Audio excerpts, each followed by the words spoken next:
हरी हरी बोल। बहुत बहुत धन्यवाद। अच्छे कीर्तन अजय पदा प्रभु को हमारे हृदय से धन्यवाद। बहुत ही सुंदर विग्रह का दर्शन किया। प्रभु कहाँ के विग्रह थे? ये वल्लभ विजयनगर आनंदपुर की जगह है, गुजरात में।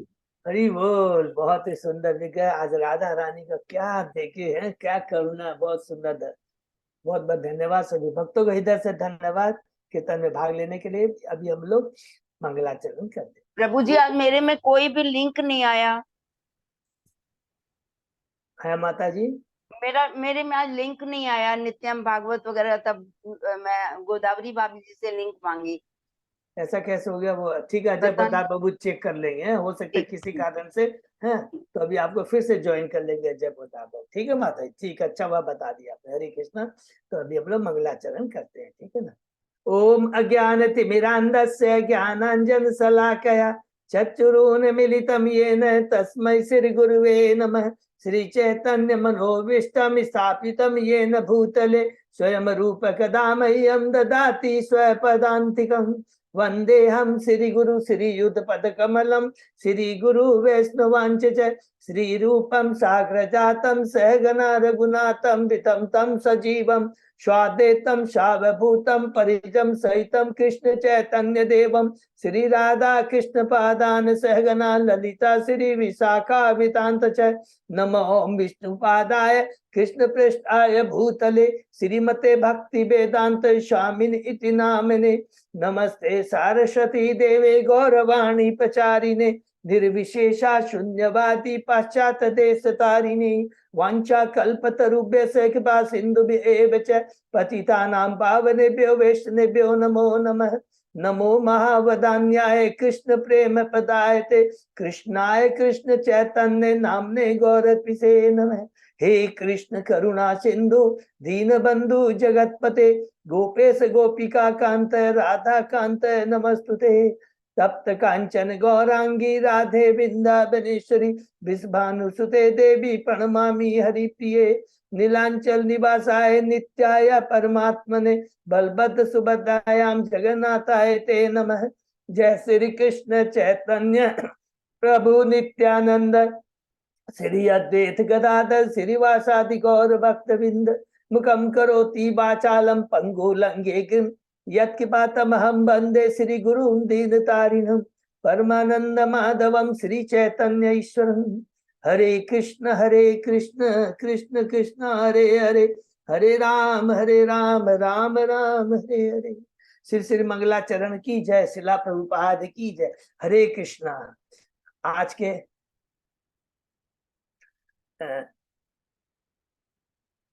प्रभु थोड़ा सा डिस्टर्ब हो रहे। एक सेकंड। आज के इस भागवतम चर्चा में सभी भक्तों का हार्दिक स्वागत है। सभी भक्तों के चरणों में मेरा सादर दंडवत प्रणाम है। गुरु आचार्य परम साधु परम कृष्ण भागवत राधा गोविंद राधा माधव की असीम कृपा हमारे ऊपर। हम सब भक्त लोग मिलकर श्रीमद् भागवत के ऊपर कई दिनों से चर्चा कर पा रहे हैं। अभी हम लोग कैंटो 4 के अध्याय 30 में है। शीर्षक है प्रचेताओं के कार्यकलाप। उसके पहले 29 अध्याय कंप्लीट किए। संक्षेप में दोहराते हैं। प्रथम अध्याय में है शाबू मनु के पुत्रों की वंशावली के बारे में। दूसरे अध्याय में दक्ष का शिव को शाप, ये शीर्षक है कि किस प्रकार दक्ष भगवान शिव को अपमानित करते हैं अपने यज्ञशाला में। तीसरा है माता सती एवं भगवान शिव का संवाद। चौथा अध्याय में माता सती का देह त्याग। पांचवें अध्याय में हमने पढ़ा कि किस प्रकार भगवान शिव दक्ष के यज्ञ को विध्वंस करते हैं। छठवें अध्याय में ब्रह्मा जी का शिव लोक में जा करके भगवान शिव को मनाना, यज्ञ को संपन्न करने के लिए आग्रह करना। सातवें अध्याय में दक्ष द्वारा यज्ञ का संपन्न करना और स्वयं भगवान विष्णु आकर करके उन्हें शिक्षा देते हैं। पहला पड़ाव खत्म होता, दूसरा पड़ाव स्टार्ट होता 8वें अध्याय से। स्वयंभू मनु के पुत्र है उत्तानपाद। उत्तानपाद का पुत्र है ध्रुव महाराज। शीर्षक है 8वें अध्याय का ध्रुव महाराज का गृह त्याग और वन गमन। कि किस प्रकार ध्रुव महाराज नारद मुनि जी की कृपा से मधुबन वन में जा करके यमुना नदी के तट पर 6 महीनों तक भगवान की तपस्या करते हैं, भगवान की आराधना करते हैं।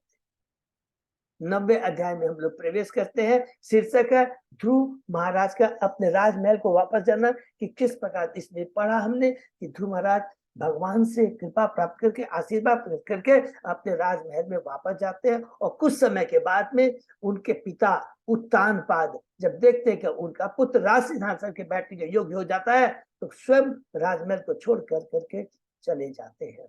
10वें अध्याय में शीर्षक है ध्रुव महाराज का यक्षों के संग में युद्ध, जिसमें हमने देखा कि ध्रुव महाराज किस प्रकार यक्षों से युद्ध करते हैं, जब उन्हें पता लगता है कि उनके कजन पुत्र चचेर भाई उत्तम को यक्षों ने मार दिया है।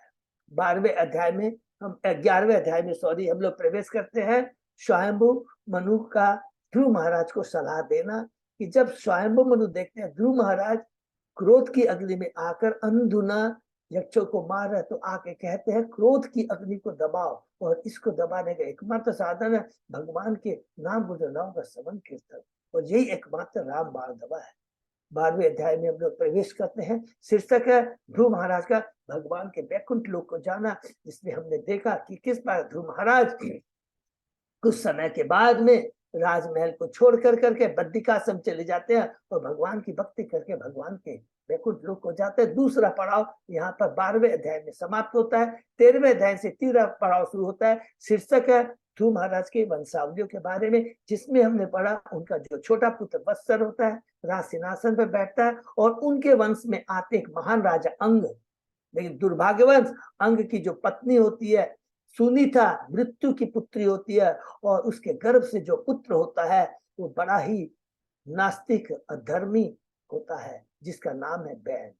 और उस दुख के कारण में अंग महाराज राजमहल को छोड़ करके चले जाते हैं। और इसमें बहुत बड़ी शिक्षा है कि देखिए कि भगवान की ये कृपा होती है, किस प्रकार भगवान ने कोई ना कोई कारण बैठा कर करके हमारी आसक्ति को काटते हैं। किसी भी रूप में पुत्र के प्रति उनकी आसक्ति, पुत्र को काट देते आसक्ति, और भगवान सब छोड़ करके जंगल में जाकर भगवान की तपस्या करके भगवान के धाम को चले जाते हैं। बहुत इंपॉर्टेंट है ये। उसके बाद में 14वें अध्याय में हम लोग प्रवेश करते हैं राजा बैन की कथा, जिसमें हमने देखा कि जब ऋषि के पास कोई उपाय नहीं रहता है तो राजा बैन को राज सिंहासन पर बैठाते हैं, लेकिन उसके धार्मिक कार्यों को देखकर क्रोधित हो जाते हैं और अपने हुंकार से उसे मार देते हैं, और अंत में उसके मृत शरीर के जांघों का मंथन करते हैं, और उससे एक व्यक्ति उत्पन्न होता है जो आज निषाद जाति के नाम से विख्यात है, जो आज भी पाप कर्म में प्रवृत्त है। जितने भी अवगुण थे, सारे के सारे अवगुण उसके माता के द्वारा जो उसने अर्जित किए थे उसमें चले आते हैं उस निषाद व्यक्ति में। 15वें अध्याय में प्रवेश करते हैं। शीर्षक है पृथु महाराज की उत्पत्ति, प्राकट्य और उनका अभिषेक, कि किस प्रकार जब ऋषि लोग उसी बैन के मृत शरीर के बाहों का मंथन करते हैं तो एक कपल उत्पन्न होता है, पृथु एवं अर्ची, और किस प्रकार का अभिषेक होता है और ग्लोरिफिकेशन होता है। 16वें अध्याय में प्रवेश करते हैं बंदी जनों द्वारा पृथु महाराज की प्रशंसा, ग्लोरिफिकेशन, और उसमें हम बद्रीयों को एक शिक्षा देते हैं बंदी जन की अभिषेक, ग्लोरिफिकेशन भगवान और भगवान के भक्तों का होना चाहिए। हे पृथु महाराज, आप भगवान के शक्तिवेश अवतार है, ब्रह्मा जी ने इसकी पुष्टि की है। आप पृथ्वी का दोहन करेंगे, पृथ्वी को समतल करेंगे, आप 100 अश्वमेध यज्ञ करेंगे, चतुष्कुमारों में शरद कुमार से उपदेश प्राप्त करेंगे, और पृथ्वी को और प्रजा को 3 तापों से मुक्त करेंगे। 17वें अध्याय में प्रवेश करते हैं। पृथु महाराज का पृथ्वी पर कुपित होना, कि किस प्रकार पृथु महाराज पृथ्वी के माध्यम से हमें शिक्षा देते हैं कि जो कुछ भी इस भौतिक जगत में है कृष्ण की शक्ति है। कृष्ण सर्व कारण कारणम है। हे प्रति तुम सोचती हो कि तुम अन्न दे रही हो, फल दे रहे हो, उसी से प्रजा का पालन हो रहा है, ये तुम्हारे अज्ञानता है। मैं अपनी योग शक्ति से प्रजा का पालन करूंगा, नागरिकों का पालन करूंगा। 18वें अध्याय में प्रवेश करते हैं। पृथु महाराज का पृथ्वी का दोहन करना, किस प्रकार पृथु महाराज पृथ्वी का दोहन करते हैं, पृथ्वी को समतल करते हैं और ग्राम शहरों की सुंदर व्यवस्था करते हैं। 19वें अध्याय में हमने पढ़ा पृथु महाराज के 100 अश्वमेध यज्ञ। इसमें भी एक बहुत दिव्य शिक्षा है। हम बज्जियों को जब इंद्र ईर्ष्यावश पृथु महाराज के 100वें अश्वमेध में बाधा उत्पन्न करता है, पृथु महाराज भी क्रोधित हो जाते हैं और दंड देने जैसे जाते हैं इंद्र को स्वयं ब्रह्मा जी आकर कहते हैं ये उचित नहीं है, परम भक्त हो आप लोग, और आपका यदि आचरण ऐसा होगा तो आने वाली पीढ़ी को क्या संदेश मिलेगा। तुरंत तो हे पृथु महाराज अपने 100वें स्नेह को बंद करो, तुम्हारे 99 यज्ञ ही 100 यज्ञ के बराबर है, तुम भगवान के परम हरि हो।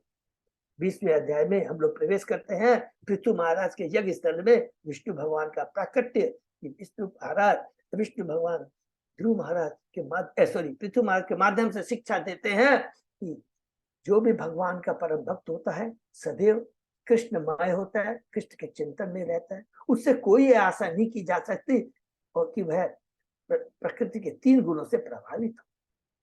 तुम तो भगवान के परम भक्त, उससे वर मांगो।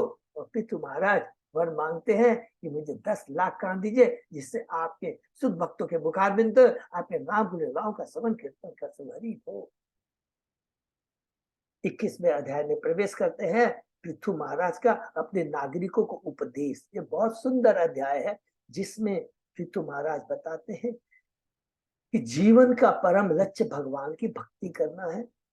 और ये जो भी वेदों में बताया गया वर्णाश्रम के बारे में, चातुर्वर्ण्य मरास्तम गुण कर्म विभाग है कि गुणों के हिसाब से ब्राह्मण क्षत्रिय वैश्य शूद्र का विभाजन होता है, ब्रह्मचर्य।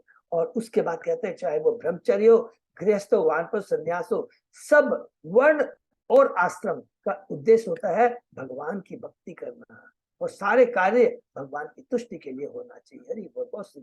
तुरंत वहां चतुष कुमार पहुंच जाते हैं। हम लोग प्रवेश करते हैं 22वें अध्याय में। 36 कुमारों से शीर्षक है 36 कुमारों से पृथु महाराज की भेंट। हरि बोल। 36 कुमार आते हैं और एक बहुत बड़ी शिक्षा है कि किस प्रकार एक परम वैष्णव को हमेशा हमें लालायित रहने चाहिए, अपना उनका संग करने का, उनको सम्मान करने का, उनको आभार करने का, उनकी सेवा करने का हमेशा लालायित रहना चाहिए, सुअवसर के लिए लालायित रहना चाहिए, किस प्रकार हम एक वैष्णव की सेवा कर सके। नहीं तो वो घर उस वृक्ष के समान है जिसमें केवल सर्प ही मंडराते रहते हैं। हरि बोल। और उसके बाद में पृथु महाराज के प्रश्न कि जीवों का कुशलता किसमें है, और उत्तर में चतुष कुमार में सनत कुमार कहते हैं भगवान की भक्ति, अभक्तों का संग नहीं करना, भक्ति शुद्ध भक्तों के संग को बीच करनी चाहिए और कोई वैष्णव अपराध नहीं होना चाहिए। चतुष कुमार आकाशवास से वापस चले जाते हैं। हम लोग प्रवेश करते हैं 23वें अध्याय में। बहुत सुंदर अध्याय है, शीर्षक है पृथु महाराज का भगवान के गोलोक धाम चला जाना। किस प्रकार कुछ समय के बाद सब कुछ छोड़ करके वो भगवान के धाम चले जाते हैं और अर्ची भी उनके साथ जाती है और वो भी अपने पति की सेवा करती है और सेवा का एक परम वैष्णव है, पति है साथ साथ में भगवान के परम भक्त, सकता वेश होता परम वैष्णव, उनकी सेवा करके भी उसे वैकुंठ लोक की प्राप्ति होती है। तीसरा पड़ाव यहाँ 23 अध्याय खत्म होता है, 24वें अध्याय से शुरू होता है चौथा पड़ाव। शीर्षक है भगवान शिव द्वारा की गई स्तुति का गान। इसमें हमने पढ़ा कि पृथु महाराज के जो 5 पुत्रों में सबसे बड़े पुत्र विजिताश्च, उनकी 2 पत्नी होती है सिखिंदनी और नवशती। नवशती का के पुत्र होता है हवीरधान, हवीरधान की पत्नी हवीरधनी, और उससे 6 पुत्र होते हैं जिसमें सबसे बड़ा पुत्र होता है प्राचीन वरी। और प्राचीन वरी समुद्र की पुत्री शतुद्र से ब्याह करते हैं और उनके पुत्र होते हैं 10 जो प्रचेता कहलाते हैं। और किस प्रकार वो भगवान उनके पिता के आदेश के अनुसार, पिता क्या आदेश देता है, तुम लोग तपस्या करो, विवाह करो और संतान उत्पन्न करो, क्योंकि ब्रह्मा जी का याद, क्योंकि ये सब प्रजापति हैं, सब याद रखेंगे। प्रजापति का उद्देश्य है कि इस पूरे ब्रह्मांड को सृष्टि करना, यह सेकेंडरी सृष्टि ब्रह्मा जी के माध्यम से, पहले ब्रह्मा जी है ये तो करो। तुरंत सब लोग जंगल में चले जाते हैं। शिव भगवान की कृपा से प्रचेताओं को रुद्र गीत सुनाते हैं और लास्ट में जो बात कहते हैं, बहुत सुंदर बात है। भगवान शिव कहते हैं कि जिस भगवान के रूप का मैंने दर्शन किया है उनको केवल भक्ति के माध्यम से प्राप्त कर सकते हैं और भक्ति शुद्ध भक्तों के संग करनी चाहिए। 25वें अध्याय में प्रवेश करते हैं राजा पुरुषजन के गुणों का वर्णन, जिसमें हमने देखा प्राचीन वरी स्वयं अपने पुत्र को तपस्या करने के लिए भेजता है और खुद कर्म कांड में लग जाता है। तुरंत नारद जी आते हैं और उन्हें कहते हैं इस कर्म कांड जो तुम करोगे उससे तुम्हारा उद्देश्य लक्ष्य क्या है। हम जो भी कर्तव्य करते हैं हमें जानना है जीवन का उद्देश्य क्या है, हम कैसे कर्म करने चाहिए जो कि कृष्णमय हो। अगर हम लोग कोई भी ऐसे कर्म करेंगे भौतिक कर्म जो कि अपनी तृप्ति के लिए बंधन का कारण क्या, तो इसके संदर्भ में एक सुरेंद्र पुरंजन की कथा सुनाते हैं कि पुरंजन की असंख्य भौतिक इच्छाएं होती हैं, असंख्य इच्छा को पूर्ता करने के लिए भारतवर्ष के देश में आता है, उसमें एक नगरी में प्रवेश करता है जिसके 9 द्वार हैं। और किस प्रकार वो पुरंजनी बुद्धि के प्रति आकृष्ट होता है। बुद्धि भी पुरंजन माने बुद्धि आत्मा के प्रति आकर्षित होती है और बुद्धि कहती है 9 द्वार वाली इस नगरी में हम साथ रहेंगे, मैं तुम्हारी सारी इच्छाओं को पूर्ति कर। 26वें अध्याय में प्रवेश करते हैं। राजा पुरंजन का आखेट के लिए जाना और रानी पर क्रुद्ध होना। पुरंजन तुरंत अपनी पत्नी पतिव्रता पत्नी को छोड़ कर करके आखेट के लिए शिकार करने के लिए जंगल में चला जाता है। बेचारे निर्दोष प्राणियों पशुओं का वध करता है, थक जाता है, वापस आ जाता है। तो यहाँ पर गोपाल जी कहते हैं ये अपनी गलतियों का एहसास कर करके अपनी पूर्व चेतने में आना, ये कृष्ण चेतना है। और इस समय हमारा कर्तव्य होता है कि अपनी गलती का एहसास कर पुनः हमें भगवान की भक्ति में लगाना चाहिए। लेकिन दुर्भाग्यवश पुरंजन अपने को भगवान की भक्ति में न लगा, पुनः अपनी पत्नी के प्रति आकृष्ट हो जाता है और भोग विलास में लग जाता है। 27वें अध्याय में प्रवेश करते हैं। राजा पुरंजन की नगरी पर चंडदेश का धावा और काल कन्या का चरित्र। किस प्रकार पुरंजन भूल जाता है कि काल उसकी एक एक दिन को हर रहा, उसकी आयु को हर रहा है। चंडवेग रूपी काल और उसके बाद में काल कन्या रूपी बुढ़ापा आ जाता है। कोई बुढ़ापा नहीं चाहता, लेकिन भौतिक जगत में हर व्यक्ति को बूढ़ा होना पड़ता है। काल के द्वारा प्रभावित होता है, बुढ़ापा आता है, यमन राज द्वारा भयभीत होता है और प्रज्वल मृत्यु उसकी होना निश्चित है। 28वें अध्याय में प्रवेश करते हैं। अगले जन्म में पुनर्जन्म को स्त्री की योनि की प्राप्ति। पुनर्जन्म भोग विलास में रहता है पुरंजनी के साथ। धीरे धीरे उसकी मृत्यु आती है और चूंकि मृत्यु के समय वो अपनी पत्नी का चिंतन कर रहा था और उसे एक स्त्री की योनि प्राप्त होती है। वो विदर्भ देश में एक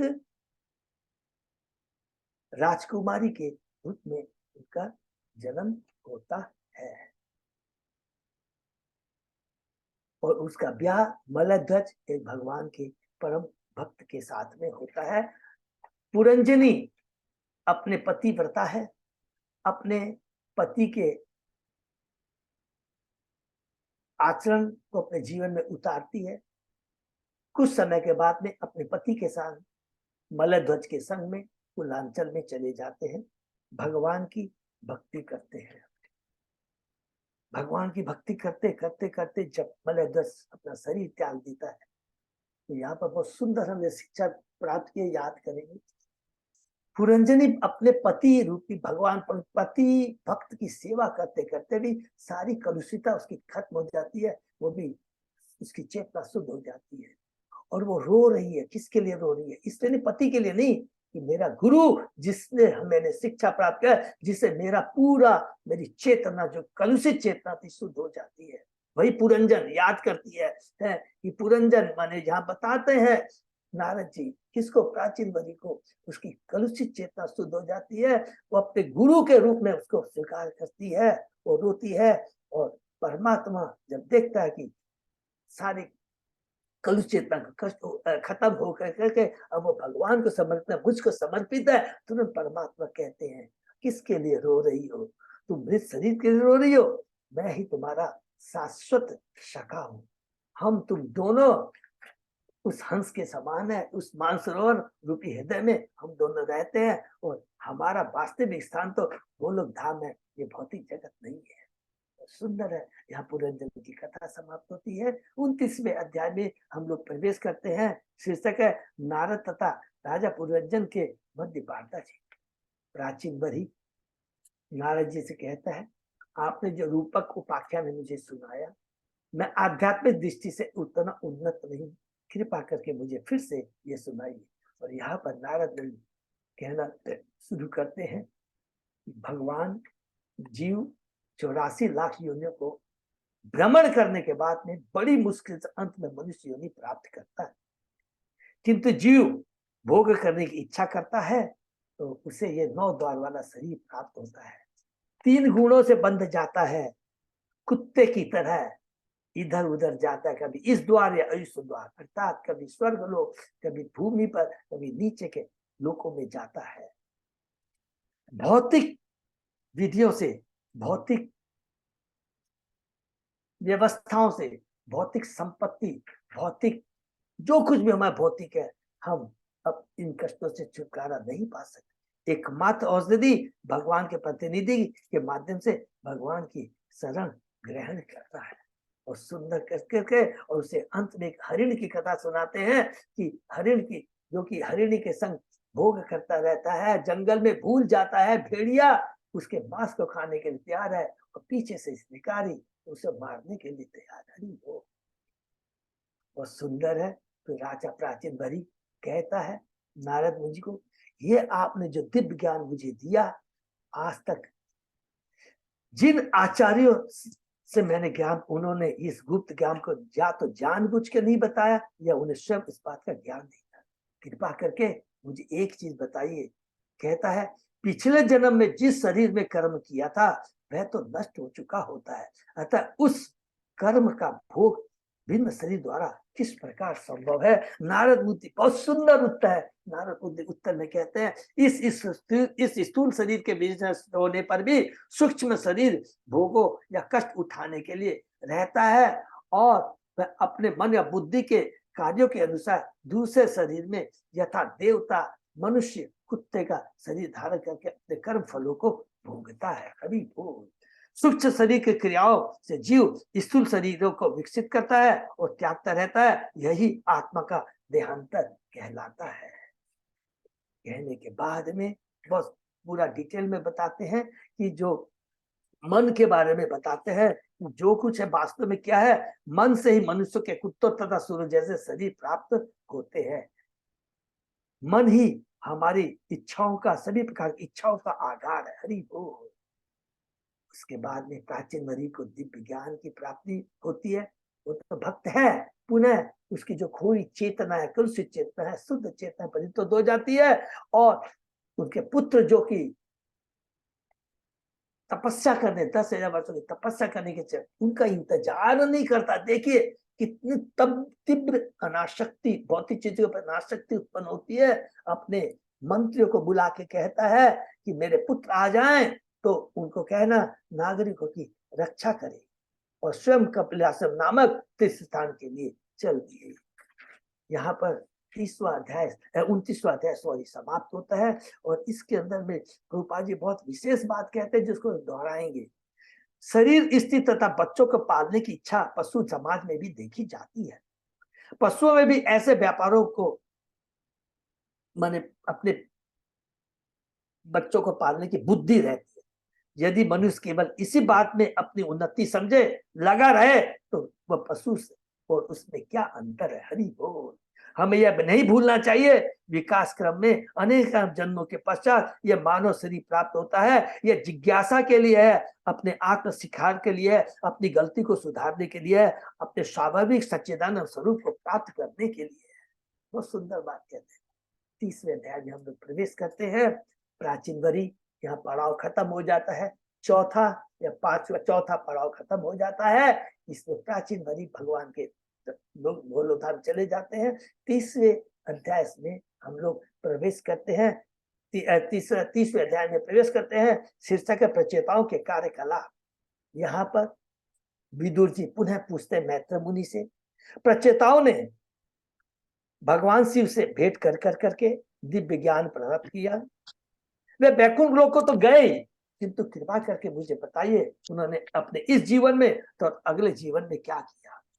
मैत्र मुनि कहते हैं 10,000 वर्षों तक तपस्या की उन्होंने, भगवान को संतुष्ट किया और भगवान उनके सामने प्रकट हुए और हमने भगवान का बहुत सुंदर वर्णन किया। गरुड़ के कंधे पर भगवान आते हैं, भगवान का दिव्य शरीर आकर्षक पीतांबर से ढका था, उनकी गर्दन कौष्टिक मनुष्य से सुशोभित थी। सिर्फ भगवान के सिर से ब्रह्मांड का सारा अंधकार दूर हो गया, उनका मुख अत्यंत सुंदर था, उनका सिर चमकीले मुकुट तथा सुनहरे आभूषण से सुशोभित था। बहुत सुंदर भगवान का वर्णन कहता है। और फिर भगवान प्रचेताओं से कहते हैं, बहुत सुंदर भाव कहते हैं, तुम सभी एक ही कार्य भक्ति में लगी हो, तुम्हारे एक दूसरे के प्रति जो मित्रता है, कोऑपरेशन है, इससे मैं बहुत ही प्रसन्न हूं। तुम लोगों ने अपने अंतःकरण से प्रसव अपने पिता की आज्ञा अत्यंत श्रद्धा पूर्वक सिरोधार की है, अतः तुम्हारे से मैं अत्यंत खुश हूं। तुम सबको एक उत्तम पुत्र प्राप्त होगा जो भगवान ब्रह्मा से भी कम नहीं होगा। हरि बोल। हे राजा प्रचिर के पुत्रों, प्रमलोचा नामक अप्सरा ने कुंडू ऋषि की कमल नैनी को जंगली वृक्षों की रखवाली में रख दिया है और स्वयं स्वर्ग को चली गई है। फिर कहते हैं, उस समय उस शिशु का पालन चंद्र लोक के राजा की कृपा से हुआ। मैं तुम्हें उस कन्या के साथ तुरंत विवाह करने के लिए कह रहा हूं, क्योंकि वह अत्यंत योग्य, सुंदरी तथा उत्तम गुणों वाली हो, एवं अपने पिता की आज्ञा तुम उससे संतति उत्पन्न करो। क्योंकि प्राचीन वरी ने कहा था क्या कि तुम लोग विवाह करो, संतान उत्पन्न करो, तपस्या करो जंगल में जाने के। तुम सभी भाई भक्त तथा अपने पिता के आज्ञाकारी पुत्र होने के कारण समान स्वभाव वाले हो। यह लड़की भी उसी तरह है और तुम सबके प्रति समर्पित है। अतः प्रचेताओ, तू मेरी कृपा से इस संसार की तत्स्वर्ग की सभी सुविधाओं को 10 लाख दिव्य वर्षों तक भोग सकते हो। जहां पर प्रभुपाद जी कहते हैं हमारे जो 6 मास होते हैं वो स्वर्ग लोक के 12 घंटों के तुल्य होते हैं, अर्थात हमारा 1 वर्ष स्वर्ग लोक के 24 घंटों के बराबर होता है। तत्पश्चात तुम मेरे प्रति शुद्ध भक्ति करोगे और समस्त भौतिक कलमश से मुक्त हो जाओगे और मेरे धाम को लौटोगे। जैसा कि ध्रुव महाराज को कहा था 36,000 वर्षों तक तुम भोग करके मेरे धाम को लौटा। जो लोग भक्ति के शुभ कार्यों में लगे रहते हैं वे यह भली जानते हैं कि श्री भगवान ही समस्त कर्मों के परम भोक्ता है। ऐसा व्यक्ति अपने कर्म के फलों को भगवान को अर्पित कर देता है और भगवान की कथा मोहि में सारा जीवन बिताता है, अर्थात जिसको कहते हैं गृहस्थ जीवन, जो कृष्ण को केंद्र में रख करके जीवन यापन करता है। ऐसा व्यक्ति गृहस्थ आश्रम में रहकर भी कर्म फलों से प्रभावित नहीं होता। हरि बोल। यहाँ पर प्रभुपाद जी बहुत सुंदर बात कहते हैं, तो याद करेंगे। जब किसी भक्त को ऐश्वर्य प्राप्त होता है तो वह उस ऐश्वर्य को भगवान की सेवा में लगाने की विधि को जानता है। हरि बोल। किंतु जो ऐश्वर्य भक्ति में बाधक है उसे भगवान छीन लेते हैं। अंत में जो हमने श्लोक पढ़ा, भगवान कहते हैं सदैव भक्ति के कार्यों में संलग्न रहकर भक्तजन अपने आप को ताजा तथा नवीन महसूस करते हैं। वे सदैव ब्रह्मभूत अवस्था अर्थात मुक्त अवस्था में रहते हैं, अर्थात वे कभी मोहग्रस्त नहीं होते, न ही वे पश्चाताप करते हैं, न ही भीतर हर्षित होते हैं। माने सुख दुख लाभ हार जय प्रजा में सब रहते हैं। जहां तक हमने पढ़ा उसके आगे आज हम लोग ओम नमो भगवते नमो रस।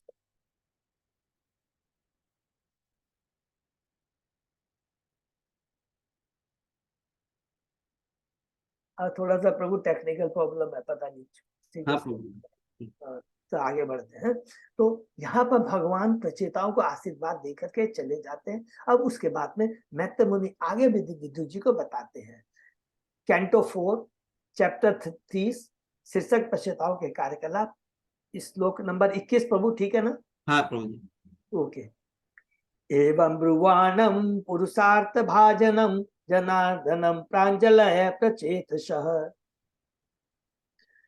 ततदर्शन ध्वस्त तमो रजो मला गिरा गृणम गदगदया सुरहितम तमम। मैत्रेय ऋषि ने कहा श्री भगवान के इस प्रकार कहने पर प्रचेताओं ने अपनी उनकी प्रार्थना की।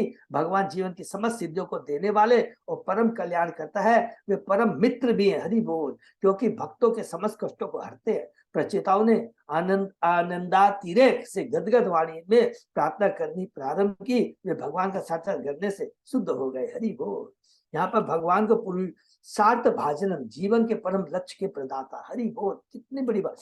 पुरुषार्थ, पंचम पुरुषार्थ जो होता है अर्थात भगवान की प्रेमा भक्ति प्राप्त करना, भगवान से पुनः खोए संबंध को स्थापित करके भगवान की सेवा में अपने को नियोजित कर करके उनकी प्रेमा भक्ति प्राप्त करना, यही परम लक्ष्य है।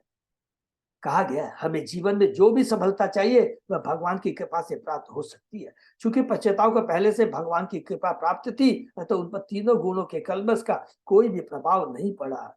रजोगुण, तमोगुण, सतोगुण, उनके सारे गुण उसी तरह दूर हो गए जिस पर सूर्य के उदय होते अंधकार भाग जाता है। चूंकि भगवान उनके समक्ष प्रकट हुए तथा रजो तमो गुण का सारा कलमश दूर हो गया। इसी पर जब शुद्ध भक्त हरे कृष्ण मंत्र का जप करता है तो वह समस्त कलमश से शुद्ध हो जाता है, तो उसकी चेतना शुद्ध हो जाती है।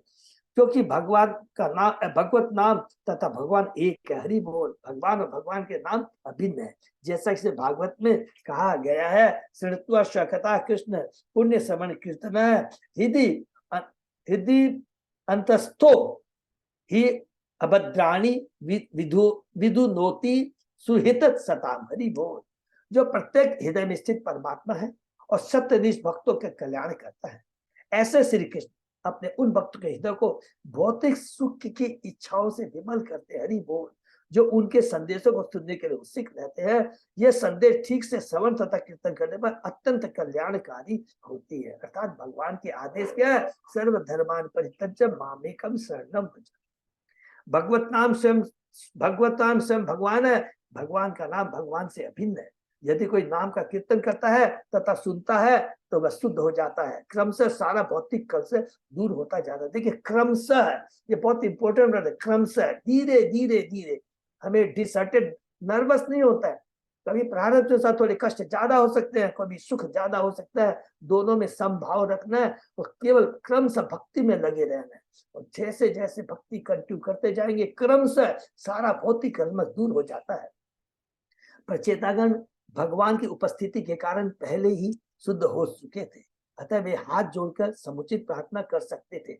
देखिए, इसको भी प्लीज अंडरलाइन करेंगे। जब भगवान के दर्शन करते हैं तो वो शुद्ध हो जाता है, चाहे वो सामने शत्रु हो चाहे कोई भी हो।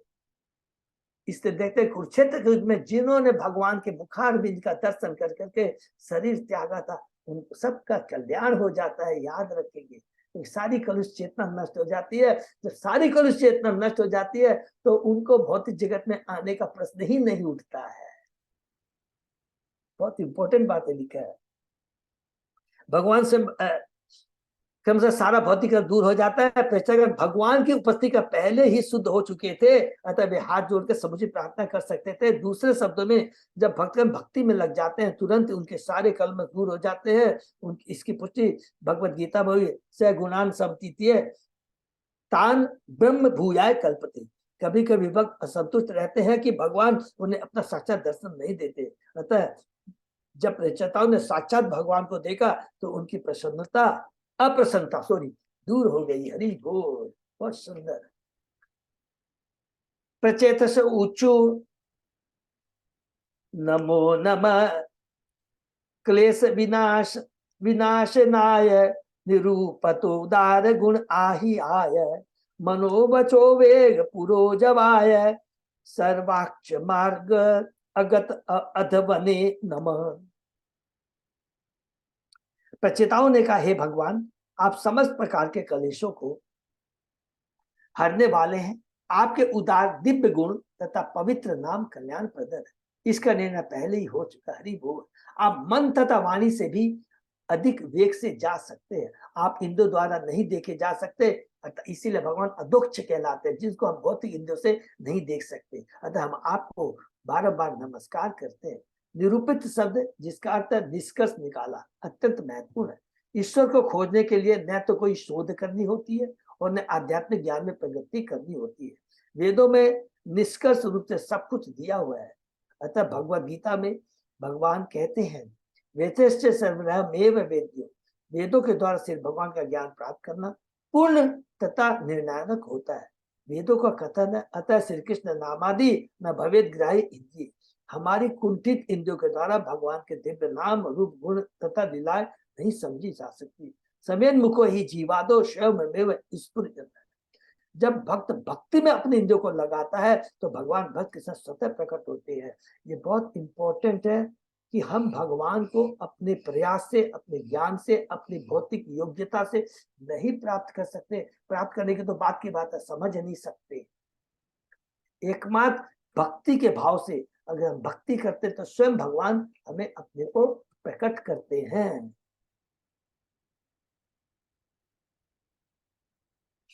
यही निर्णायक वेद विधि है।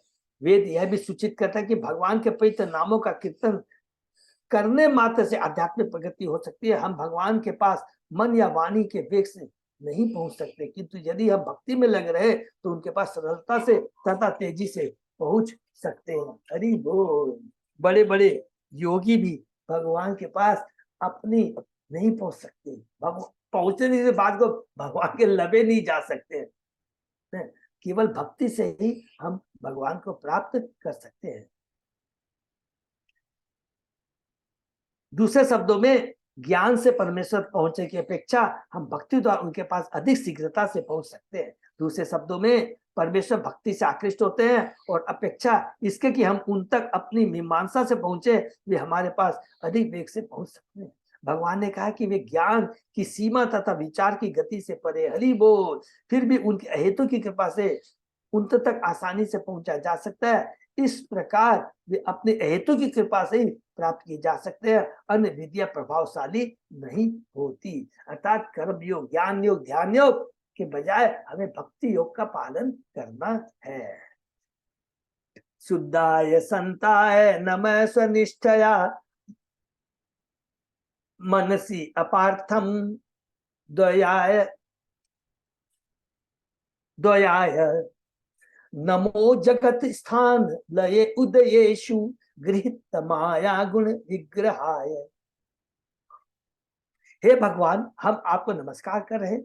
जब मन आप में स्थिर होता है तो यह अद्वैत पूर्ण संसार भौतिक सुख का स्थान होते हुए भी व्यर्थ प्रतीत होता है। हरि बोल। कहते हुए जब मन आप में स्थिर होता है तो यह द्वैत पूर्ण संसार जो सुख दुख लाभ हानि जय पर भौतिक स्थान होते हुए भी व्यर्थ प्रतीत होता है। अर्थात टोटली हमारी उसके प्रति अनासक्ति उत्पन्न हो जाती है। आपका दिव्य रूप दिव्य आनंद से पूर्ण है, अतः हम आपका अभिवादन करते हैं। ब्रह्मा विष्णु तथा शिव के रूप में आपका प्राकट्य इस जगत की उत्पत्ति पालन तथा संहार के उद्देश्य से होता है। शुद्ध भक्त जिसका मन सदैव भगवत भक्ति में लगा रहता है, इस संसार की असारता को समझता है।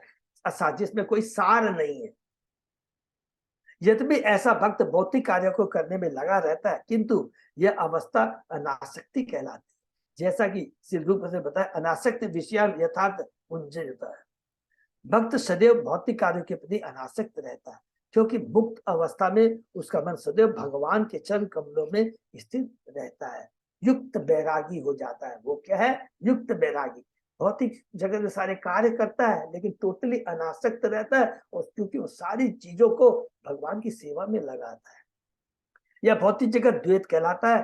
भक्त अच्छी तरह जानता है कि इस संसार की प्रत्येक वस्तु भगवान की शक्ति के प्राकट के अतिरिक्त और कुछ नहीं है। प्रकृति के तीनों गुणों को बनाए रखने के लिए परमेश्वर ब्रह्मा विष्णु शिव के विभिन्न रूप धारण ग्रहण करता है। इन गुणों से अप्रभावित रहकर भगवान इस देश जगत की उत्पत्ति पालन तथा संहार के लिए विविध रूप धारण करता है। स्वयं भगवान। निष्कर्ष यह कि यद्यपि शुद्ध भक्त भगवान की सेवा करते हुए भौतिक कार्यों में संलग्न प्रतीत होता है, किंतु उसे पता रहता है कि इंद्र तृप्ति हेतु भौतिक सुख का कोई उपयोग नहीं है। युक्त बैरागी एक ही सेंटेंस में है। सदैव जो कुछ भी यूज करता है वो भगवान की सेवा के लिए करता है, अपनी इंद्र तृप्ति के लिए नहीं। नमो विशुद्ध सत्वाय हरे हरि वेदसे वासुदेवाय कृष्णाय प्रभवे सर्व सात्वताम। हे भगवान, हम आपको सादर नमस्कार करते हैं, क्योंकि आपका अस्तित्व समस्त भौतिक प्रभाव से पूर्णतः तथा स्वतंत्र है। हरि बोल। आप सदैव अपने भक्तों के कलेशों को हर लेते हैं, क्योंकि आपका मस्तिष्क जानता है कि ऐसा किस प्रकार करना चाहिए। आप सर्वत्र परमात्मा रूप में रहते हैं, अतः आप वासुदेव कहलाते हैं। आप वासुदेव अपना पिता मानते हैं और आप कृष्ण नाम से विख्यात हैं। हरि बोल। आप इतने दयालु कि अपने समस्त प्रकार के भक्तों के प्रभाव को बढ़ाते हैं। कृष्ण ही सबके स्रोत है। नारायण के भी स्रोत कृष्ण है। पिछले श्लोक में कहा गया कि दृश्य जगत की सृष्टि पालन तथा संहार के उद्देश्य से कृत माया गुण विग्रहाय। भगवान तीन प्रकार के शरीर ब्रह्मा विष्णु धारण करता है। ब्रह्मा पालन विष्णु सॉरी ब्रह्मा सृष्टि, विष्णु पालन, शिव संहार। ब्रह्मा रजोगुण के, विष्णु सतोगुण के और शिव तमोगुण के अधिष्ठाता भगवान है, देव है। गुण अवतार कहलाए। श्री भगवान के अनेक प्रकार के अवतार हैं, किंतु इस जगत में पहला अवतार ब्रह्मा शिव तथा महेश्वर के रूप में हुआ। इनमें से इसको क्या बोलते हैं, गुणा अवतार है। इनमें से ब्रह्मा तथा शिव शरीर धारण करते हैं, किंतु भगवान विष्णु भौतिक शरीर स्वीकार नहीं करते, फलतः उन्हें विशुद्ध सत्व कहा जाता है। उनका अस्तित्व तीनों गुणों के कलमश से सर्वथा मुक्त है, अतः विष्णु को ब्रह्मा तथा शिव की कोटि का नहीं सोचना चाहिए। शास्त्र में ऐसा करने से वर्जित करते हैं। यस्तु नारायण देवम ब्रह्म रुद्रादि देवते समत्वे नैव विक्षेत स पाषंडी भवेद ध्रुवम। जो भगवान विष्णु को ब्रह्मा या शिव जैसे देवी की कोटि में मानता है या ब्रह्मा तथा शिव को विष्णु के तुल्य मानता है, उसे पाषंडी अर्थात नाम अपराध का कौन सा है, दूसरा, उसे पाषंडी श्रद्धाहीन विश्वास न करने वाला मानना चाहिए। अतः इस श्लोक में विष्णु को नमो विशुद्ध सत्वाय के रूप में पृथक किया गया है। हमारे समान जीवात्मा होते हुए भी ब्रह्मा जी अपने पुण्य कर्मों के कारण, इसलिए उन्हें ब्रह्मा का उच्च पद प्राप्त है। शिव जी वास्तव में जीवात्मा जैसे नहीं है, किंतु वे भगवान भी है, माने बीच में है। जो हमने पढ़ा दूध से दही बनता है, माने जो एग्जाम्पल हमेशा दिए रहते हैं कि दही दूध होके भी दूध नहीं है। शिव जी वास्तव में जीवात्मा जैसे नहीं है, किंतु वे भगवान भी नहीं है। उनकी स्थिति श्री भगवान जीवात्मा विष्णु तथा ब्रह्मा के बीचों बीच है।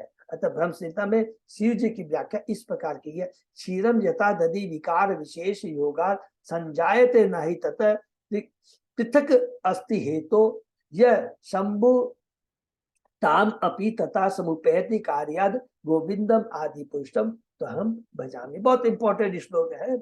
शिव जी को दधि के समान माना गया है। दधि रूपांतरित दूध ही तो है, होता है, फिर भी उसे दूध नहीं माना जाता। इसी प्रकार शिव जी भगवान विष्णु की सभी शक्तियों को धारण करते हैं और जीव के गुणों से भी ऊपर है, किंतु वे विष्णु के सर्वथा समान नहीं है, अर्थात जीव भगवान और जीव के बीच। क्योंकि ब्रह्मा जी का क्या है, 100% कहते हैं, वो हमने गुणों अलग अलग पढ़ा है ना, विष्णु के गुण के बारे में, शिव जी के बारे में, ब्रह्मा जी के बारे में अलग अलग। इसी वजह शिव जी भगवान विष्णु की सभी शक्तियों को धारण करते हैं और जीव के गुणों से भी ऊपर है, किंतु वे विष्णु से सर्वथा समान नहीं है। जिस प्रकार दधि रूपांतरित दूध होते हुए भी दूध के समान नहीं होता। यहाँ पर श्री भगवान को भी श्री वासुदेव कृष्ण कहा गया। कृष्ण आदि भगवान है और सारे विष्णु उनके स्वांश तथा कला है। ये हम लोगों ने कई बार डिस्कस किया है, सबको मालूम है ना। कृष्ण बलराम, बलराम से प्रथम चतुर्व्यूह, मूल संकर्षण में वासुदेव, प्रद्युम्न, अनिरुद्ध, मूल संकर्षण से नारायण, नारायण से फिर महाशंकर्षण, फिर वासुदेव, अनिरुद्ध, महाशंकर्षण से फिर महाविष्णु अर्थात कर्णोदक्षाई विष्णु। ये पूरा हम लोगों ने सीक्वेंस कई बार डिस्कस किया है।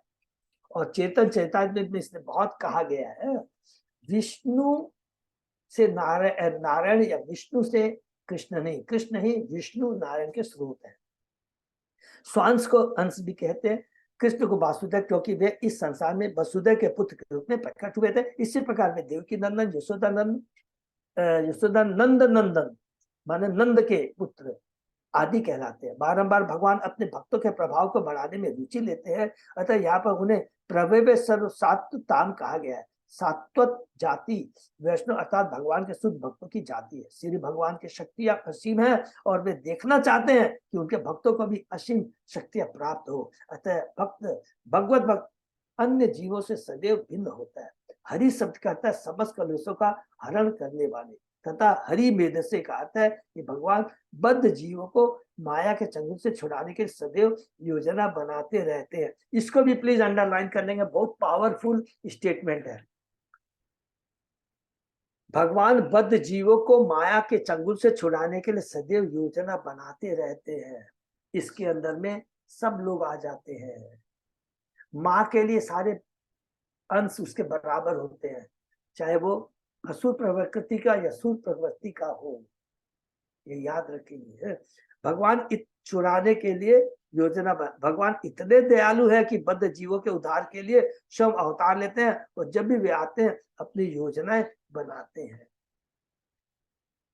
परित्राणाय साधूनाम विनाशाय च दुष्कृताम धर्म संस्थापनार्थ संभवामि युगे। भक्त जनों का उद्धार, दुष्टों का नाश तथा धर्म की पुनः स्थापना के लिए मैं युग युग में प्रकट होता हूँ। भगवद गीता 4:8। चूंकि भगवान समस्त बद्ध जीवों को माया के चंगुल से उद्धार करते हैं, इसलिए वे हरि मेधस कहलाते हैं। अवतारों की सूची में कृष्ण को परम तथा आदि ईश्वर कहा गया है। ये बहुत इंपॉर्टेंट श्लोक है।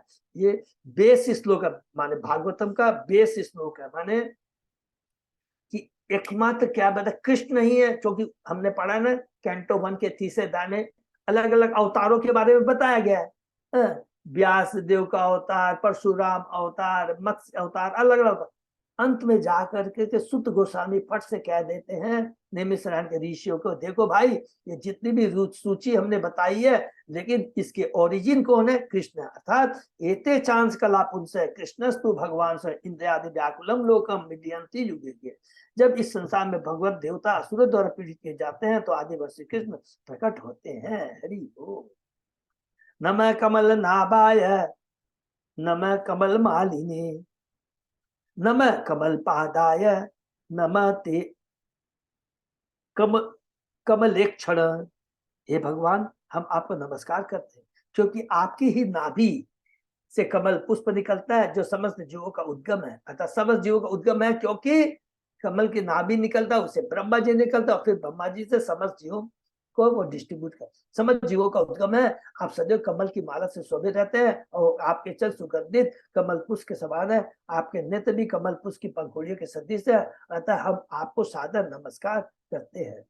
कमल नाभाय से उचित करके भगवान विष्णु इस सृष्टि के उद्गम में गर्भवती है। विष्णु की नाभि से कमल पुष्प उठता है। इस पुष्प से ब्रह्मांड के पहले प्राणी श्री ब्रह्मा जी का जन्म होता है और बाद में ब्रह्मा जी सारे ब्रह्मांड की सृष्टि करते हैं। अतः समस्त सृष्टि के उद्गम भगवान विष्णु है और सारे विष्णु तत्व के उद्गम भगवान कृष्ण है। बहुत इंपॉर्टेंट है, सारा चीज इसमें लिख दिया, इसको अंडरलाइन कर देंगे, कहीं भी कोई कंफ्यूजन नहीं होगा है?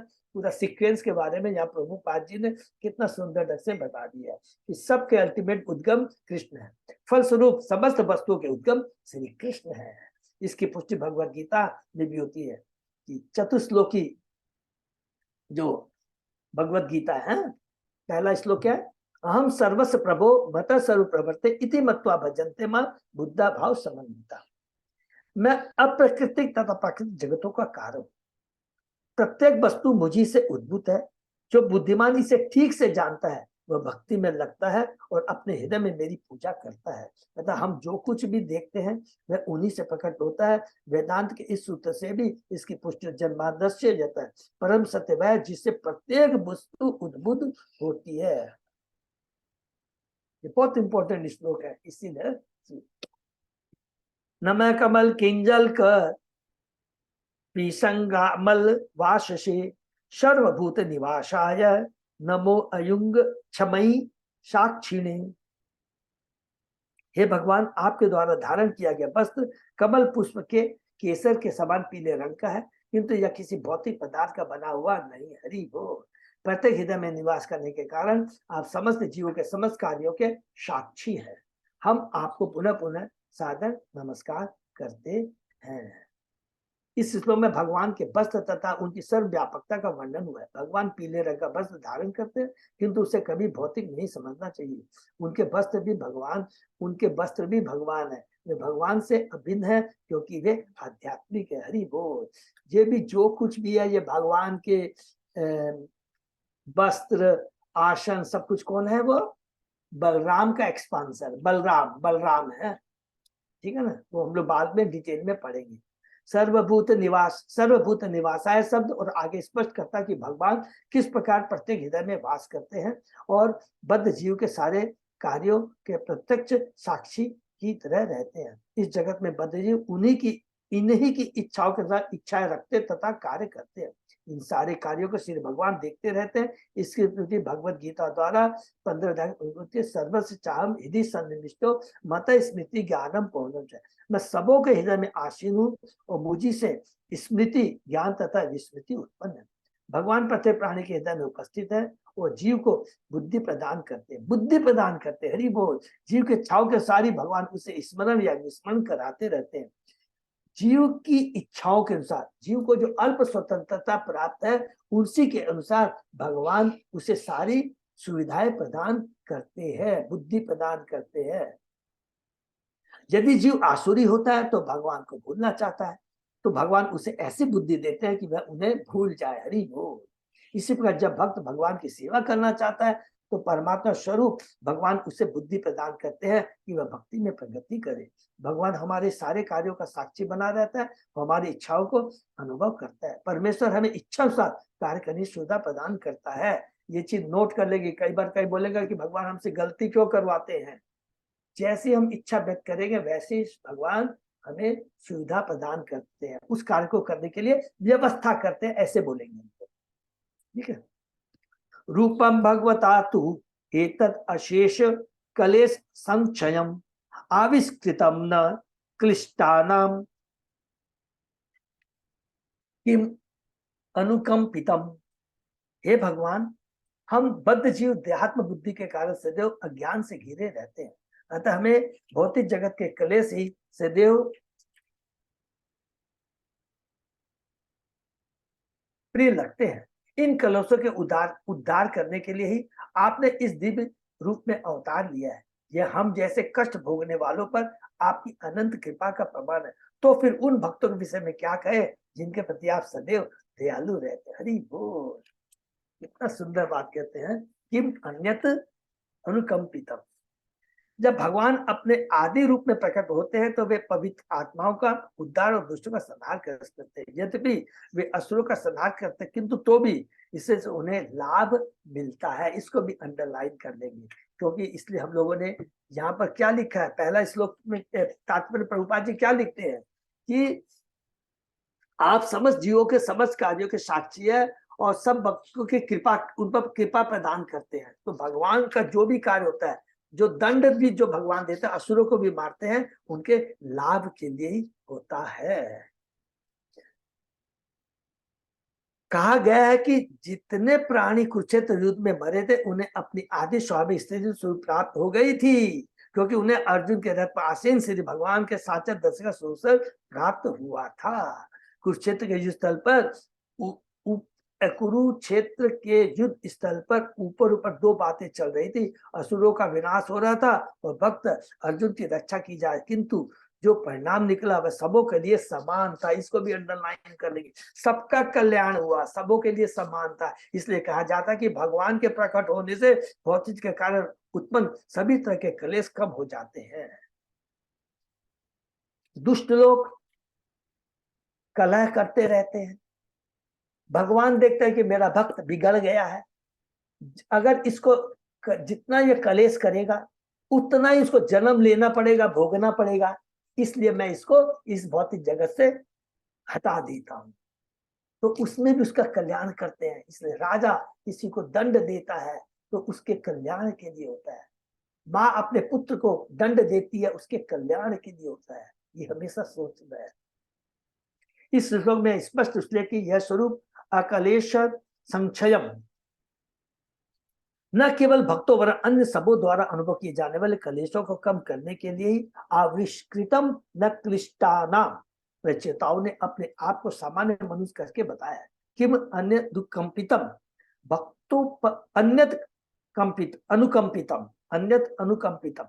भक्तों पर भगवान की सदैव कृपा रहती है। भगवान न केवल बद्ध जीवों पर कृपा करते हैं अपितु भक्तों पर भी वे अपनी भक्ति का पहले से मुक्त रहते हैं। मंदिरों में भगवान माने भक्तों पर विशेष कृपा होती है। मंदिरों में भगवान के जिस रूप की पूजा की जाती है वह अर्चा विग्रह या अर्चा अवतार कहलाता है। यह सुविधा नवचित भक्तों को दी जाती है जिससे वे भगवान के असली रूप का साक्षात दर्शन कर सके, अर्चा के रूप में नमस्कार कर सके तथा यज्ञ कर सके। ऐसी सुविधाओं से नवजीत धीरे धीरे अपने मूल कृष्ण चेतना का आह्वान करते हैं। नवजीतों के लिए मंदिरों में अर्चन की पूजा भगवान का सबसे बड़ा वरदान। हरि बोल।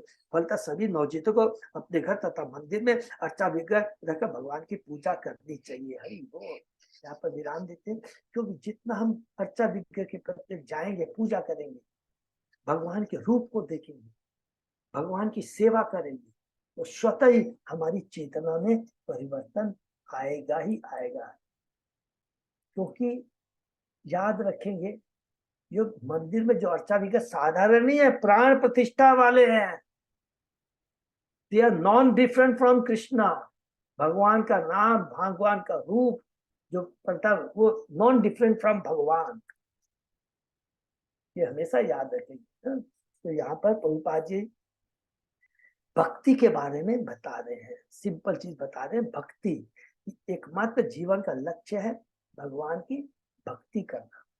और भगवान इतने कृपालु हैं कि जब हम भौतिक जगत में भी आ जाते हैं तो भगवान सारी व्यवस्था करते हैं। देखिए, ये बहुत इंपॉर्टेंट पॉइंट है। भगवान सारी व्यवस्था करते हैं और बार बार एक ही चीज कहते हैं कि हर जीव से, ये देखिएगा ईशोपनिषद में बहुत डिटेल में बहुत अच्छे से समझाया गया कि इस भौतिक जगत में जो कुछ भी है भगवान की है, नंबर 1। और भगवान ने हर जीव के लिए व्यवस्था कर दी है, प्रत्येक जीव के लिए, चींटी से ले। और अगर कोई जिसको जितनी रिक्वायरमेंट है उससे ज्यादा भोगने की इच्छा करता है तो क्या कहते हैं? पहले तो कहते हैं वो चोर है, नंबर 1। और दूसरा क्या कहते हैं कि वो भौतिक बंधन में फंस जाता है। तो हमको बहुत कंफ्यूजन बिल्कुल नहीं होना चाहिए। और उसके पहले हम लोग ने इस श्लोक में क्या पढ़ा है, जो पिछले क्लास में पढ़ा है, कि भगवान अपने भक्तों को ऐश्वर्य प्रदान करते हैं। तो दोनों में कॉन्ट्राडिक्शन नहीं होना चाहिए। ऐश्वर्य प्रदान करते हैं खुद की इंद्रिय तृप्ति के लिए नहीं, बल्कि भगवान की सेवा में लगाने के लिए करते हैं। लेकिन जब भगवान देखते हैं कि मेरा भक्त उस ऐश्वर्य के प्रति आसक्त हो जाकर मेरी भक्ति से अलग हो जाता है, तो भगवान उसको छीन लेते हैं। अर्थात संक्षेप में हम ये बोलते हैं कि भगवान की जो भी कुछ करते हैं उसमें लाभ ही लाभ होता है। कभी ये कभी नहीं सोचना अरे भगवान ने मेरा ऐसा कर दिया। जब भी कष्ट भी आते हैं, कुछ भी दुख आता, तो ये समझ के चलना पड़ेगा, ये मान के चलना चाहिए, इसमें भी भगवान की कृपा है। अगर ये भाव बना रहेगा तो कभी भी हमें कष्ट का अनुभव नहीं होगा। इसीलिए कहते हैं भक्ति में वो शक्ति होती है जो कि सारे कष्टों को हर लेता है। अर्थात इसका मतलब है कि हमारी जो कुबुद्धि है, सॉरी भौतिक बुद्धि है, जिसमें हम सोचते हैं अरे ये सुख है, ये लाभ है, ये जय है, पर नहीं, भौतिक जगत में कुछ भी सुंदर नहीं है, कुछ भी सुखमय नहीं है, कुछ भी दुखमय नहीं, सब टेम्परेरी है। दुख है तो ये भी टेम्परेरी है, भौतिक सुख है तो ये भी टेम्परेरी है। इसके प्रति अनासक्त न होकर के क्या करना है उस पर ध्यान देना है, वह भगवान की भक्ति। हरे कृष्णा। किसी का कोई प्रश्न है तो हम लोग डिस्कस कर। बहुत सुंदर है, देखिए इतना सुंदर ये प्रचेताओं के कार्यकलाप के माध्यम से। इसमें 2-3 चीजें बहुत ध्यान से सुनेंगे कि सबसे इंपॉर्टेंट चीज इसमें बताया गया, पूरा अगर पूरा जाएंगे, स्टार्टिंग करेंगे। भगवान कहते हैं तुमने अपने पिता रूपी गुरु के आदेश का पालन किया है। तो भगवान सबसे ज्यादा प्रसन्न होते हैं जो गुरु के आदेश का पालन करता है। अगर हम खाली गुरु के आदेश का पालन करें, तर्क वितर्क कुछ नहीं करें, खाली एक जैसे बोलते हैं ना, एक रोबोट जैसे गुरु कहता है बस वैसे आप करते जाइए, हमारा जीवन धन्य हो जाएगा। हम अपने मन से यदि कुछ थोड़ा भी उसमें परिवर्तन करेंगे, गुरु के आदेश के विरुद्ध थोड़ा भी चले, हमको लगेगा अरे मैं ठीक कर रहा हूं, उस दिन से हमारा वो पतन का कारण शुरू हो जाएगा। ये बहुत इंपॉर्टेंट है, इसलिए गुरु बनाना बहुत जरूरी है। एकमात्र गुरु बनाने से ही क्या होता है, गुरु सारे कष्टों को तो हर ही लेता है, रास्ता दिखाता है और भगवान से मिलाने की गारंटी ले लेता है। इंडिपेंडेंट कभी नहीं कर सकते हैं, ये बहुत बड़ा इंपॉर्टेंट है। भक्ति के बारे में बताया गया है, लेकिन भगवान प्रचेताओं को एक ही बात कहते हैं, मैं तुमसे बहुत प्रसन्न हूं क्योंकि तुमने अपने पिता के आदेशों का पालन किया है। तो इसलिए ये गुरु की कृपा और गुरु के प्रति आदेश ये बहुत इंपॉर्टेंट है, जो कि हमको इस चीज को समझना है यहाँ से। ठीक है, इसलिए सब भक्तों से प्रार्थना है, प्लीज प्लीज प्लीज, समय बहुत कम है, गुरु से जुड़ना बहुत जरूरी है। गुरु के अलावा कोई कृपा नहीं कर सकता है। हम सोचते हैं इस जन्म की, गुरु जन्म जन्मांतर तक हमारे को भगवान के धाम लेने जाने तक हमारे साथ रहता है। कभी ये मत सोचेगा ये जन्म मेरा समाप्त हो गया तो गुरु से मेरा विच्छेद हो गया, नहीं, जन्म जन्मांतर गुरु रहता है हमारे साथ में, जब तक हम गोलोक धाम नहीं चले जाते, भले ही करोड़ों जन्म लेने, ठीक है ना। तो इसलिए प्लीज सब भक्तों से प्रार्थना है इस चीज को ध्यान में रखेंगे और अपने को तैयार करें। हरे कृष्णा, दंडवत प्रणाम प्रभु जी। प्रणाम माता जी। अजय पोदार प्रभु, कोई अनाउंसमेंट है प्रभु? बस प्रभु जी, जो फेस्टिवल सब आएंगे कमिंग, उसी के लिए। हाँ भाई, सब फेस्टिवल आ रहे हैं और विशेष करके मैं भूल गया था, तो इस बार जन्माष्टमी के लिए कुछ कूपन बनाए गए। वैसे हमारे भक्तों से सेवा कर रहे हैं, लेकिन कुछ भक्त लोग जो है ना, जैसे कि और अपने जो भक्ति में नहीं है या है, तो उनको भी जोड़ सकते हैं। बाई ऑफरिंग उनको एक कूपन दे सकते हैं, 500 रुपया का, 2100 रुपया का कूपन है। 500 रुपया कूपन देकर कि भाई आप कुछ सेवा करना चाहते हो तो आप सेवा कर सकते हैं। तो इसमें से मेरे को अजय प्रभु ने बहुत अच्छा बात बताया था कि प्रभु ये मेनली उन लोगों के लिए जो हमारे इस्कॉन से जुड़े नहीं है, भक्ति विद से नहीं जुड़े, तो हम उनको अप्रोच कर सकते हैं कि देखो हम लोग भक्ति से जुड़े हैं, हमारे यहाँ फेस्टिवल हो रहा है, आप लोग भी आइए। तो उनको इनवाइट कर सकते हैं, उस इनवाइट के माध्यम उनको सेवा का कुछ मौका दे सकते हैं। तो कूपन अजय पोदार प्रभु के पास भी है, मेरे पास भी पड़े हुए हैं। तो हमारे लीडर्स लोग जिनको जितने भी दरकार है वो मांग सकते हैं। एक सप्ताह अभी, 10 दिन अभी हमारे हाथ में, 15 दिन सॉरी हाथ में है, 7 सितंबर की जन्माष्टमी, ठीक है ना। हरे कृष्णा। तो यही पर विराम देते। हरे कृष्णा। सही भक्तों का बहुत बहुत धन्यवाद। आज का सेशन ये विराम देते हैं, फिर कल सुबह 7 बजे।